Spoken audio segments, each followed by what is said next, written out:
Matušení. Talk show a podcast Tomáše Matušince, kde má každý tušení o něčem jiném.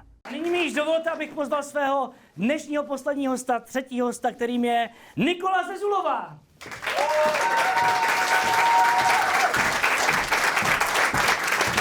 Děkuji, že jste přijal pozvání. Tady pomoc. Nikola Zezulová, česká modní návrhářka, působící v Ostravě, navrhuje dámské oděvy a doplňky pod vlastní značkou NZ, tady Nikola Zezulová, předpokládám. Ano. Že jsem to našel správně. Tak začneme v době minulé. Jak malou Nikolku napadlo stát se módní návrhářkou? Projevovala jste ten zájem už od dětství, nebo kdy vzniklo vlastně to přání, nebo kdy jste si uvědomila, že chcete být? Ano, u mě to určitě bylo od dětství. Velký vliv na to měl můj táta. Můj táta šil. Můj táta... No, prostě, blíž. Moje první zkušenost s mikrofonem. No, tak. Ale zvládnu to. Samozřejmě. Děkuju za podporu. To je extrémní začátek. Táta za to mohl. Můj táta byl s námi doma, se mnou a s bratrem a šetřil si tak čas, že šil. Takže měli jsme doma spoustu časopisů. Burdy. A z toho jsme si kreslili střihy a chodili jsme oblíkaní doma z burdy. Takže VIP oblečení už od malička? Ano.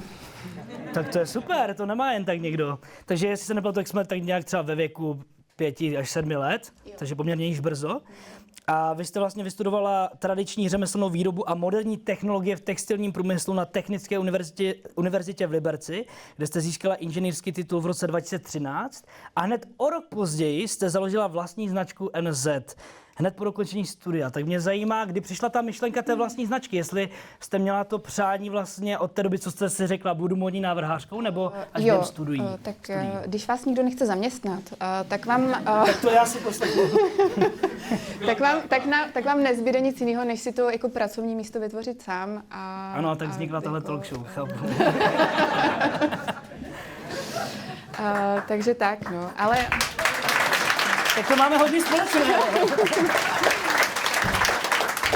Ne, jako rozhodně to byl můj sen. Jako přála jsem si od doby, co jsem poprvé vzala tužku do ruky a nůžky a látku, to zkusit a založit vlastní značku, ale byl tam velký strach. To udělat, zkusit to. A po tom roce, kdy jsem se tak nějak jako plácala v tom reálném životě, kdy vás vypustí ta škola a vlastně teď jako, a tak co teď? Když jsem zjistila, že to nebude tak jednoduchý, že i když jsem teda jako inženýr, tak je mi to vlastně víte k čemu. A jo, no. Jako já zhruba tuším, já jsem magistr umění a vím, k čemu mi to je, no. K tomu, že jsem si založil vlastní talk show. Jo, ale jako můj titul teda aspoň používám moje paní doktorka. Jo, jinak jako nikdo. Nikde, já to vlastně ani jako nechci. Tak chcete, abych vám říkal? Ne, já to vlastně jako nechci, ale jenom v té čekárně u lékaře si vždycky vlastně uvědomím, že ten titul mám. Jo, že vám to připomene. Jo. A to je taky fajn, ne? Občas si připomenout, vlastně, že jste vystudovala vysokou školu. Tak nějaké překážky máte za sebou, co si budeme, vysoká škola není? Jako jo, aplikovaná matematika byla velká překážka. Jo.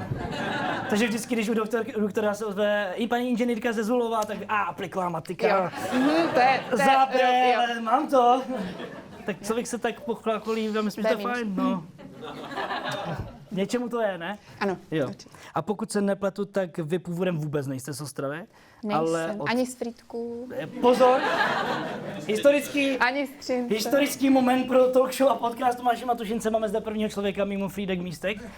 A je to člověk z větší dálky až od Třebíče, se na to přesně z Třebíče. Přímo z Třebíče. Tak jak se tak přihodí, že slečna, no tenkrát dívka z Třebíče jde na vysokou do Liberce a jak se ocitne v Ostravě? To je trošku takový skok, taková cesta po mapě. Jo, tak já ráda cestuju po České republice. Jo. A řekla jsem si, že v Ostravě jsem ještě nebyla a že z Liberce to je vlastně přes celou republiku, takže proč ne? Jo, takže to byl ten důvod. Ne. Cestování. Chlap. Bylo to jednodušší, prozaičtější. Jednodušší důvod byl to chlap. Byl to chlap. Rozumím, takže chlap vás přitáhl do Ostravy a my jsme za to rádi, protože ta značka je tady. Berete to jako ostravskou značku, nebo Tak jako jo. jste hrdá na to, že zrovna Ostrava? Jo, já jsem tady ráda a já už nechci jinam. Správně. Ne, jako Já nechci. to mám stejně, ale A fakt. ptají Jako... se mě, a proč nechcete jít do Prahy? No. Tak jako tam by se vám jako dařilo líp. A tam ty lidi mají peníze. V Praze, jako v Ostravě Mají ne. a taky drahší nájmy, no. Ne, jako v Ostravě mi dobře. Jo, a to si myslím, že je správně. Mě ještě, než přejdeme přímo té vaší značce, zajímá osobně, proč jen dámská móda? Nikdy, ten chlap vás přivedl do Ostravy, tak jestli vás nepřiměli k nápadu, proč netvořit i pro pány? Já bych strašně ráda chtěla, ale já na to nemám lidi. Lidi? Jakože vy osobně umíte, nebo máte tu vizi pro dámský střih, nebo... Ne, tam jde o to, že já bych jako ráda šila pro pány, pro muže. Ale je málo paní Krajčových, co... Což se může být jevit jako co to vhodná zvládnou. příležitost teď říct tady že- do kamery. Hledáme. Nabízím pracovní pozici. Pánská Krejčová. Je to problém. Jako, máme spoustu zakázek. Jsem ráda, že zvládáme tu dámskou línii té módy nebo těch našich věcí. A i když bych si moc přála to rozšířit po té pánské línii, tak bohužel to teď pro mě není aktuální, a hlavně z toho důvodu, že prostě není ta pracovní síla, není kapacita na to pro nás. Ale jsem tam, přijde nějaký muž, který mu ušíme kabát. Jo, takže takhle na zakázku bokem se občas něco ušije, jo, pro Ale pány. nikomu to nesmíte říct, protože Nikomu on to jako neřeknu. kdybych byl jako víc, Nikomu to neříkám, to je, tak už... je to mezi námi. Jo. Ale jestli já se dozvím, že to má někdo od vás, Já a vůbec, přijde ke mně nějaký muž na showroom a řekne Nikol, já bych potřeboval pánský kabát, to mi Tomáš říkal. Že? Dobře, že když přijde někdo jiný, to bude problém, ale když přijdu já, protože já třeba budu mít snad jednou příležitost, máme mít film v Karlových Varech, což jsem za to rád, a tak jsem přemýšlel, že bych se nechal obléct do nějaké ostravské modní značky, tak můžu tajně přijít za vámi a říct, Jo, stavte se, paní nesmíte to nikomu inženýrko, říkat. oba jsme zvládli matematiku na vysoké škole, že bychom si to... Ne, já jako šijem, jsem tam jako pro pány, ale nemůžem si dovolit toho mít hodně, musíte se trefit vždycky do správné chvíle, kdy zrovna prostě tam máme okýnko mezi nevěstama, ušít i jednu pánskou košili tak no. Dobře, tak já doufám, že nikdo nepřijde a bude čas potom na můj model. A taky musíte třeba přijít jako brzo, jo, Jako ne v 5 třeba... ráno, nebo... Ne, já myslím, tam to nikoho tam- nenajdete, já my chápu. pracujeme málo, my máme otevřeno jenom 4 hodiny denně a začínáme v 10 nejdřív, takže... Tak to je super říct na to zaměstnání, Naše- nebo taky, že kdo teda šije ty pánské střihy, tak zveme do práce, kde se pracuje 4 hodiny denně. To si myslím, že by mohlo nalákat, ne? Jak je šikovné. Ne, myšleno jako časově, jako Chápu. v delším časovém horizontu, že ne, že přijdete a za týden to chci mít hotový a dejte nám aspoň měsíc. Tak já přijdu zítra. Měsíc. No já přijdu zítra a Vary s- jsou v červenci, tak to by Jo, mohlo, to- to bychom stihli. Já nemůžu to slíbit. Jo, ale něco spolu ušijem. Možná by bylo fajn ještě trošku jít zpět k teorii, protože já třeba mám to štěstí, že na plus minus je od fochu, takže díky ní vím, ale jinak bych vůbec nevěděl. Že byste vysvětlila posluchačům, případně i potom následně podcastu, nebo tady jsou určitě všichni, co ví, jo, ale jaký je rozdíl mezi módní návrhářskou a stylistkou, protože tyhle dva pojmy jsem pochopil, že si lidi často pletou. Je to obrovský rozdíl. Právě, pojďme ho vysvětlit. Já nevím, jestli se úplně do toho... Máme čas? Máme čas, jo. Ne, dobře. Tak jo, stylistou může být každý. I třeba, I vy. tak já budu stylistou. Jo? Každý člověk, co si vezme na sobě nějaké oblečení No, to jsem splnil. a přemýšlí nad tím, co k čemu dá, jaký barvy jako dá k sobě, jestli, Od té doby, co mám jestli ženu, si tak to vezme dělám košili už. nebo kalhoty nebo sukni, tak se Aha. nějakým způsobem stylizuje. OK. Takže to je stylista. Stylista je člověk, který pozbírá různě na různých místech od různých značek oblečení, doplňky a dává je k sobě dohromady na modelu, na člověku, tak, jak si myslí, že je to podle něho správně. Nebo... Jo. Takže to máme stylistu. To je stylista. Jo. A módní návrhář? To jste vy, to víme. A módní návrhář musí být tak trošku i jako stylistou, protože je to strašně těžká práce. Ne, začnete tím, že si to napřed jako musíte vymyslet všechno.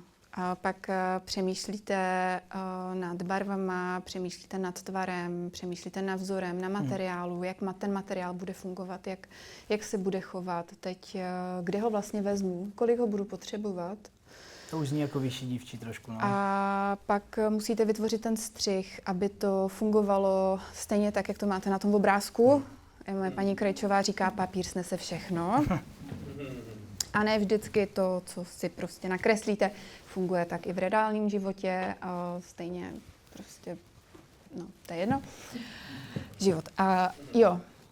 A ty práce je hodně kolem každý košile, kterou my potom ušijeme, nebo kterou si klientky u nás na showroomu kupují, tak kolem každé té košile je velký příběh. Protože vím, co obnášelo zpracovat ten střih, vím, kolik práce bylo najít tu velikost těch knoflíků, kde by mi jich poslali 200 kusů a ne 10. A není to sranda. A myslím si, že správný nebo každý módní návrhář by měl umět i šít. Jo? Což dneska ta mladší generace s tím má, myslím si, že trošku jako problém. Ne všichni, co kreslí, si myslím, za mě, můžou být dobrým módním návrhářem, protože nevíte, jak ten materiál chytnete do ruky. Nevíte, co to udělá pod tou jehlou. Vy sám si s tím musíte zabojovat. Vy sám si to musíte vyzkoušet a předávat ty věci potom do té výroby. Ty paní Krejčový musíte říct, jo, mě to dělalo tohle, tak musíte to dělat takhle, aby to udělalo tohle. Rozumím. Já tady vůbec jednoduše. Prostě. Jednoduše. To jsem vůbec nečekal, že se zeptám, jak teda probíhají takové přijímačky na vysokou školu, kterou jste absolvovala, protože třeba na herectví jsou talentovky, tak jestli něco na ten způsob, Jo. Tak jestli byste jsou talentovky. Po těch XY letech, vy jste ty roky zmínil, ale já je opakovat nebudu, co jsem byla na výšce, tak se ty přijímačky určitě změnily. Jo, ale my jsme to měli tak, že jsme museli mít portfolio kreseb, museli jsme tam mít nějaký ušitý kus, oblečení, museli jsme si projít nějakou odbornou přípravou v rámci kresby, potom i přímo talentovky byly během toho dne, ty přijímačky na výšku byly dvoukolový. Dělali jsme tam i nějaký papírový objekty, no, bylo to hodně. A měli jste třeba nějaký předmět jako to šití, když zmiňujeme, jak je to důležité? Na výšce už ne, no. Já jsem si prošla vlastně tou přípravou od střední školy. Jsem měla textilní průmyslovku. Střední. A tam jsme šili, tam jsem se já naučila ty střihy, tam jsem se naučila tu technologii a pak byla prostě pro mě jedině výhoda na té vysoké škole, no, kdy tam vlastně se mnou byly spolužačky, které byly třeba i z Gimplu. A byl strašně problém potom pro ně reálně ten model nebo tu věc jako vytvořit, protože papír snese všechno. Rozumím. Teoreticky tomu rozuměli. Tak jak byste třeba mě jako amatérskému stylistovi, jak byste mi řekla, jak poznám kvalitní látku? Protože si myslím, že papír snese všechno. Vy to poznáte asi i matem. Tak co by měl sledovat člověk, který tomu vůbec nerozumí? To je tak jako obšírná otázka. Tam je důležitý, co chcete, aby ten materiál pro vás splňoval. Jasně, tak pohodlnou... Jako na co? Chcete, aby to byla kabát, košile, kalhoty? Chtěl bych košili, jako pohodlnou košili, která by byla praktická na moderování talk show, matušení. A jako já ji vidím úplně na tom papíře, ale jaký materiál by měla mít, protože to já už prostě nevidím, že? Tak pokud se v té košili nechcete potit. Přesně, ano, nechci se potit. Nechcete se potit. Teď se trošku potím. Nechcete, aby se úplně jako... bavlna. Bavlna ideální třeba pro vás s nějakým lehkým příměsem nějakého elastanu, abyste v tom cítil trošku volnost, abyste měl pohyb, aby vás to neškrtilo. Zvolil jste krásně jako tmavou barvu, tam ty fleky od toho potu jdou vidět méně než na bílý. Takže to určitě. Nevím, co ještě od toho materiálu. Potom důležitý je i jako mačkavost. Jo, že každý přírodní materiál se trošku mačká, což bavlna je, takže se bude mačkat, ale když do toho dáme trošku toho elastanu, tak se bude mačkat jako míň. A to jsou si myslím ty informace, které amatérský, každý stylista úplně nemusí mít? Jo, tak pak už asi jako jo. Pokus omyl určitě funguje hodně, ale nějak začínají všichni. Chápu, tím se dostávám k tomu, co vlastně inspiruje vás, protože sledujete aktuální módní trendy, nebo máte nějakou vizi, že se to zrodí prostě v hlavě na nové modely, myslím. Jestli prostě máte svou kolekci a teď do té budoucí prostě jdete si jak pan Tichý na výlet, pivečko a příští kolekce bude taková, tak to funguje? Jo, taky mám ráda pivo. A jako dost podobně to funguje. Tady když tak voda jenom, tak ale dejte si. Ale je tam hezká mandarinka. Mandarinka. To samotný jako krásný takový objekt. Super. Takže cením. Děkuju. Jo, u nás nebo u mě to teď jako v poslední době funguje tak, že já ráda pracuju už na těch našich modelech. Já je ráda rozvíjím, já je ráda posouvám, my došijeme kolekci s nějakýma produktama, košile. A já už jako vím, jaký chci, aby ten tvar byl příště. Protože já ráda jdu po tom tvaru, po té formě, po té jako struktuře, po tom objektu té košile. Jako pro mě ta moda nebo ten jednotlivý kousek musí být něčím zajímavý. Ale zároveň by to měla být věc, kterou užijete kamkoliv, kdykoliv, k podpatkám, k teniskám, k podpatkám a celý rok. Takže tak fungujeme my. Inspiraci hledám všude. Ale musím říct, že čím dál víc mám méně času na to tvořit. Ale zase více zkušeností, takže prostě... Jo, ale chybí mi to. Moc bych si přála se někam zavřít a být sama a jenom tvořit, že... Takže nějaká hluboká rešerše v minulosti byla, že jste zkoumala a... Jo. A teď už to jde prostě tak samo, jenom vám to chybí. Jo, ne, ano, chybí mi to, protože furt je to o tom, že máte nějakou značku, máte prostě kolem toho spoustu práce, co musíte řešit a zároveň chcete, aby vás to i živilo. Nebo teď já už jako se snažím, aby mě moje práce už i uživila. A po těch 10 letech možná. 12 let asi už, tak už se snažím, aby mi to uživilo. A čím víc jako řešíte ty problémy v rámci toho, kolik metrů materiálu objednat, kde komu co zadat, jakou práci, stíhat objednávky, zakázky, tak o to méně prostě čas na tu tvorbu, na to prostě si fakt sednout a jenom kreslit. A kolik máte zhruba těch zaměstnanců, nebo kdo vám s tím pomáhá, ať si představíme? Nás je málo. Mám asistentku, to tady je dneska se mnou, Eliška. A mám stále 2 paní Krejčové, pánské, a pak mám paní, co se u mě tak jako točí, když potřebujeme navýšit. A ty mám 4. Pomoc. 4. Jo, ty mám 4 a teď už teda jako pracuji jako hodně, ale nejsou úplně moje. Rozumím. Zajímalo by mě, to je váš model, co máte dnes na sobě? Jo, takže aby diváci měli představu, jak vypadá. Já už chodím hodně jenom jako... Vlastně už od dětství, jestli si dobře pamatuju. Jo. To bylo tátovo. Ne, to bylo tátovo. Teď už to je vaše. Teď už je to moje. No. Jo. A co se děje s modely, které se neprodají? Vlastně se vyvíjejí? A to se prodá. Pardon, taky začínám, tak špatná otázka. To se prodá všechno, vždycky. Rozumím. No, na internetu, já jsem dělal taky hlubokou rešerši, na Instagramu jsem se díval, i já opravdu, jak vaše modely vypadají a já když jsem třeba předtím ještě neměl teď svou aktuální ženu, tak jsem si vždycky myslel, že Tak to byla neaktuální. teď jsem neměl aktuální asi informace, jakoby. Jo, takhle, jakože... Spíše jsem si prostě si říkal, ty módní přehlídky jsou všechno také extravagantní kusy. Viděl jsem seriál o Victorii Beckham, která má svoji výstavu, ta se taky, myslím, snaží o nějakou nositelnost, ale rozhodně jsem nikdy tam neviděl tu celoroční nositelnost, protože to jsou krásné kusy, ale dokážu si představit, že ty modelky je mají fakt jenom na té přehlídce a jinak jsou to kusy, které se snad jinak nedají použít, nebo kdyby tady dneska byl někdo v tom oblečený, tak bych si řekl, OK, taky názor. A nic proti, každý máme svůj názor, takže proč ne? Ale i já amatérským okem jsem poznal, že vaše modely nejsou extravagantní a že spíše zdobí ten minimalismus. Ale to psal i ten internet a vy jste to, myslím, popsala i svými slovy. Jako jo, no. Ale ono je to vždycky o tom, jakým způsobem to prostě oblečete.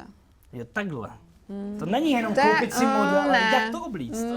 Tak jak jste to oblekla vy dneska, nebo jak? Jako je nějaký speciální postup, prostě, jak se dobře oblíct? To jsme v jiném pořadu. Ne, zapnete knoflíčky, je to. Ne, jako jo, když si vezmu džíny a tenisky tak zase budu vypadat jako jinak. Jo, že můžu si u této košile si můžu vyhrnout rukávy až pod lokty, najednou budu mít krátkou košili nebo košili s krátkým rukávem. Můžu si tu košili oblíct na tričko, kraťase a místo košile budu mít kabátek. A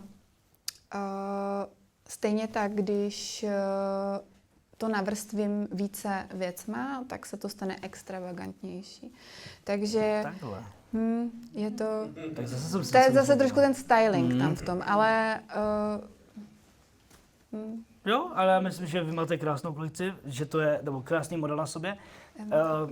Nepřijde mi nějak extravagantní. A už jsme šli i pro pány tady, ty košile. Takže pánové, nesmíte přijít, neříkejte, že jste ode mě, ale kdo by chtěl. No vlastně, když už jsme u toho, tak kam mají tady diváci nebo posluchači dojít? Kde se nachází váš showroom? Máme showroom vlastně už rok tady naproti Lapeku v Ostravě, víte? Víte všichni, i vy posluchači podcastu, doufám, že víte, vedle Lapeku. Tyršova 36, je to ulice. Je tam velké jméno ve výloze moje, což chvilku jsem taky... Zkousávala se to. Je tam NZ nebo Nikola Zazová? Ne, tam celý jméno. Celé. Tam celý jméno. To je dobrá reklama zase. Jako, jsem to měl taky udělat, možná to máš matuši. Ale už je to taková zodpovědnost, jakmile už to máte prostě na tom baráku, tak se tomu neutečete. No tak ani jasná nechcete, ne, tomu utéct. Ale jo, tak taky chodím v teplákách, prostě ne. Venčit psa, zabahněný tenisky prostě. No ano, ale v jiných teplákách, bez vlastních. Nebo ne? I módní návrháři si kupují obyčejné tepláky? Jo, tak jsme lidi, ne? Ty s těma 3. Jo, se 3 Ty mám. Ty jo, tak máme podobný vkus, no tak... My jsme mohli něco ušít spolu. Jo. No, tak jako taky jsem člověk, tak prostě jako funguju a je to taková ta maska, no, že taká ta představa, že bych měla být jako furt nějakým způsobem dokonalá, furt nějak jako působit, zastupovat vlastně tu značku, ale... Takže když jste v práci, jste oblečena ve svém? I v tom showroomu, Já totiž jako někdy venčím psa a pak jdu na ten showroom, že jo. Pak se tam schovávám vzadu a asistentka mě tam vždycky zapírá, aby náhodou, když klientka přijde, vy se rychle převlečete. A já v těch teplákách tam, no. Jo, takhle. A chystá se teď někde modní přehlídka s vašimi modely? Ne. Neřeknem. Ne, nechystám. Opravdu ne? Tak až se bude chystat, tak na Instagramu určitě jo, na se dozvíme. Tam budeme mít určitě víc info, tam to je vlastně takový naš jako jediný portál, kanál s informacemi, Instagram. A Někde je kousek Lapeku, my jsme kousek nádraží asi. I v Ostravě metro. Ano. No, takže jako budeme určitě někdy zase něco přijde, ale teď aktuálně ne. zrovna teď. Takže až bude, určitě sledujte Instagram. A teď já se vás dotážu, zda jste připravená na kvíz Nevím. o vás samé. Já myslím, že jo. Tak inženýrský titul, ne? Tak s pomocí aplikované matematiky si nějak poradíme. Můžeme jít na to? Jdeme na to. Zkuste. Otázka první. Víte, kolik stojí vaše tričko uchem v mechu s kapsou na vašem e-shopu? Tolerance plus minus 100 korun českých. Já mám e-shop? Ne? Já jsem na naše. Ne, v pohodě. Ale- Záleží jak který. My jich máme víc. To není možná, jsem hledal. 1780. No, to jste v toleranci, 1850. Tak to je to dražší. Jo, tak to další pak, pardon. A já jsem zadával s uchem mechu a našel jsem jedno, tak to je moje chyba. Tak jo, máte víc uch a víc mechu. Máme 4. Čtyři ucha, 4 ucha v mechy mechu. a čím víc Jo. mechu, tím větší, chápu. Pojďme k otázce druhé. Modely které kolekce jste představovala na fashion show v rámci Meet Designu v loňském roce? Vzpomenete si? Určitě, byla to aktuální kolekce jaro-léto. A to je správně.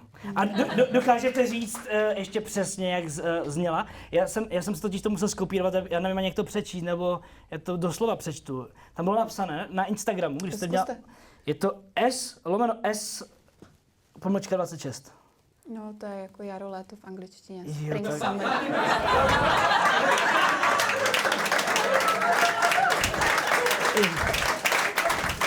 Tak i na váš Instagram chodí stylisti s mojí inteligencí a já jsem vůbec nechápal. A když je to podzim, zima, Tak schválně. tak je to F/V. Dvojité V. Tak jo, tak já teď budu všude se chlubit. A SSko, SSko 25, rozumím. Jo, tak A já děkuju. ještě doporučuji tam dát to lomítko, jo, když je to SS, ono to pak... Jo, to je taková trošku, jo, rozumím. Jsme zase u historie, to už není latina. Tak jo. Otázka třetí. A teď si tipněme, no vy si tipnete, a snad správně. Plus minus 50 metrů tolerance. Kolik je to od vašeho showroomu a ateliéru pěšky sem do komůrky nejkratší cestou? Možná, že jste to dneska šla i pěšky. Teď nějaká ta aplikovaná matika. Jsem si měla dát Google mapy. Plus minus 50 metrů, jo. Jak dlouho jste to šla dneska? Tak 10 minut. Tak s tím už se dá pracovat. To si myslím, To že je ta bude do aplikovaná kilometru. matematika Jo, teď, jo. jo, teď to pojďme aplikovat. Já si myslím, že to bude spíše do kiláčku. Že? Že? Já si říkám, že musím spolu něco učit, jako, že ty nápady nějaké mám. Tak kolik? Tak já si myslím, že málo jsem se nechal nachytat. 750? Tak dáme tu toleranci třeba 110 metrů a 750 plus 100, kolik ještě? Jak si hodně tu košili, ano. Tak kolik? Tak třeba 860 teda jste říkala? 860, to je správně! Jo. Děkuji. Já vám gratuluju. Děkuji, že jste zvládla kvíz, Děkuju. děkuji, že jste vážila. Děkuju. Paní Monika Vrátka, Nikola Zezulová.